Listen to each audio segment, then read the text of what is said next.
Gözəllik standartları realdır yoxsa marketing? Bu mövzu sadəcə sosial media problemi deyil. Bu, psixologiya, nevrologiya, sosiologiya və hətta iqtisadiyyatın araşdırdığı ciddi bir fenomendir. Çünki müasir dövrdə insanın öz bədənini və üzünü necə qəbul etməsi təkcə şəxsin zövqlə formalaşmır. Bu anlayışa media, algoritmlər, reklam sənayesi və sosial təsir mexanizmləri yön verir. Psixoloq Leon Festinger 1954-cü ildə Social Comparison Theory, yəni sosial müqayisə nəzəriyyəsini irəli sürmüşdü.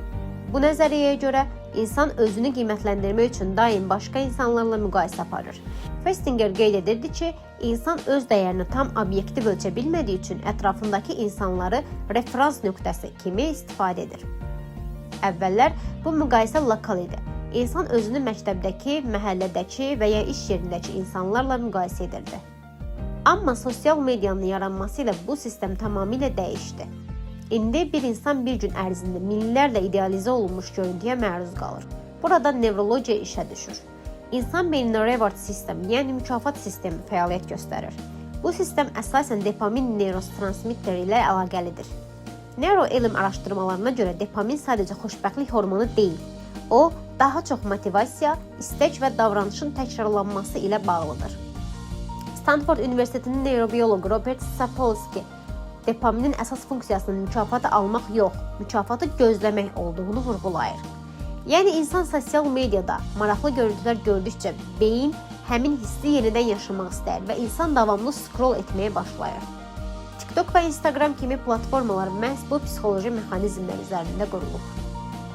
Massachusetts Institute of Technology, Massachusetts Institute of Technology and Harvard kimi universitetlərdə aparılmış araşdırmalar göstərir ki, qısa və sürətli vizual kontent insan beynində daha sürətli dopamin reaksiyası yaradır.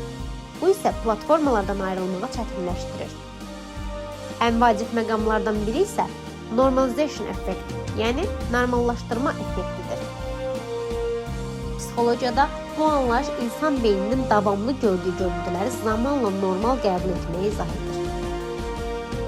Məsələn, əvvəllər estetik əməliyyat keçirmiş üzlər qeyri-adi görünürdü. Amma insanlar sosial mediada eyni tip üzləri davamlı gördükcə həmin görüntülər standart gözəllik kimi qəbul olunmağa başladı. Bu məsələ ilə bağlı 2021-ci ildə American Psychological Association tərəfindən yayımlanan bəzi hesabatlarda sosial medianın bədən qavrayışına ciddi təsir etdiyi qeyd olunurdu. Xüsusilə yeniyetmələrin idealizə edilmiş görüntülərlə tez-tez qarşılaşmasının, özünə hörmətin azalmasının səbəbi vurğulanırdı. Burada body dysmorphic disorder, yəni bədən disformik pozuntusu anlayışı da vacibdir. Bu, psixoloji pozuntu zamanı insan görünüşündə ya çox kiçik qüsurlar həddindən artıq böyük görür, ya da əslində olmayan qüsurları hiss edir. Maraqlıdır ki, son illərdə bəzi plastik cərrahlar Snapchat dysmorphia adlı fenomen haqqında danışmağa başlayıblar.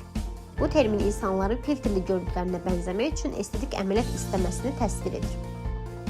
2019-cu ildə Journal of Clinical and Aesthetic Dermatology jurnalında yayımlanan bəzi məqalələrdə qeyd olunurdu ki, filtr tətbiqləri insanların öz real üzlərinə qarşı narazılığını artırır.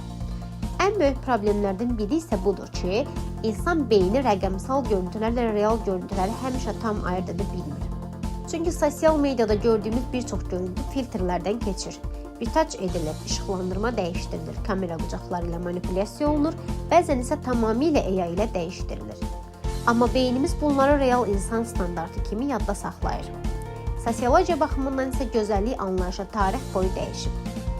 Marketinq tərəfdən baxanda isə gözəllik sənayesi insanların özgüvənsizliyi üzərində işləyən ən böyük sənayelərdən biridir. Marketinqdə çox məşhur bir prinsip var. Create the problem, then sell the solution. Yəni əvvəl problemi yarat, sonra həllini sat. Reklamlar insanlara davamlı şəkildə hiss etdirir ki, dərin kifayət qədər yaxşı deyil. Yaşlanırsan, bədənin ideal deyil, üzündə problem var. Sonra isə məhsullar təqdim olunur. Skincare məhsullar, estetik prosedurlar, əməliyyatlar, filtr tətbiqləri, fitness proqramları, anti-aging sənayesi. İnsan fərqinə varmadan öz bədəninə düzəldilməli layihə kimi baxmağa başlayır. Ən təhlükəli hissə isə budur ki, bu proses xüsusilə yeniyetmələrdə daha güclü işləyir. Çünki neuropsixologiyaya görə yeniyetməlik dövründə beynin qərar vermə və özün idarə ilə bağlı hissəsi prefrontal korteks tam inkişaf etmir, amma emosional reaksiya sistemi çox aktiv olur. Bu səbəbdən yeniyetmələr sosial təsirə daha həssas olur və xarici görünüşlə bağlı təzyiqi daha ağır hiss edirlər. Araşdırmalar göstərir ki, uzun müddət idealizə edilmiş görüntülərə məruz qalmaq özünə hörməti azalda bilir. Anksiyete riskini artıra bilir, depressiv simptomları gücləndirə bilir, bədən narazılığı yarada bilir. Və ən ironik tərəfi budur. Gözəllik standartı heç vaxt stabil deyil. Tarix boyu dəyişib və dəyişməyə davam edir. Çünki standart dəyişməlidir ki, insanlar yenidən özlərini yetərsiz hiss etsinlər. İnsan özünü tam qəbul etsə, milyardlarla dollarlıq gözəllik sənayesi zəifləyər. Bəlkə də problem çirkin olmaq deyil.